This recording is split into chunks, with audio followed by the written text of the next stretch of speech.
We've also got Tesla shares this morning after the EV maker. They had slashed the price of its Model 3 and Model Y vehicles in China. This comes after Musk said he sees elements of a recession in China last week. And it was actually interesting what he said on the call, because he had said that China was experiencing a reverse recession of sorts, but also still laying out some of the logistics limits that they were seeing within the region, specifically on cars in transit. They started to experience limits on outbound logistics capacity that they didn't anticipate. And so it's a question of how much within those logistics, within all of the headwinds that weren't talked about on that call, perhaps in China, or at least were omitted strategically from the conversation, what they're seeing in terms of the consumer appetite that we've discussed and where that actually may be shifting more to some of the homegrown auto brands within the region as well. Yeah, Brad, I'm going to flex for us because we talked about the risk to China coming off of Tesla's earnings. That's what we do here. We talked about this, that they were likely to cut prices within probably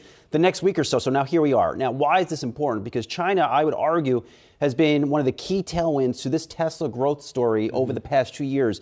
I think investors that have put money to work in Tesla have only known China to be full of upside surprises for this company. Now that dynamic is changing. Not only are they cutting prices, but this comes against the backdrop of what you just mentioned, more economic curbs potentially in China. None of that is good for the profit margins that Tesla needs to drive there. It's really remarkable because for all of the growth that Shanghai Gigafactory, when it was launched, when capacity was brought online, all of the touting of what that demand profile might look like within the region, and we knew that there would be competition. This actually might be one of the first big tests in the face of some of that homegrown competition that actually may play out in other regions around the world too. And if it does, it's a larger question of, okay, at what pricing will the customers continue to be attracted towards some of the Tesla models out there on the market when you do have more options that are coming forward, especially in Europe? They just brought online within the past year Gigafactory Berlin. In the U.S., you're going to see GM, Ford, both of those companies, GM reporting later on this week.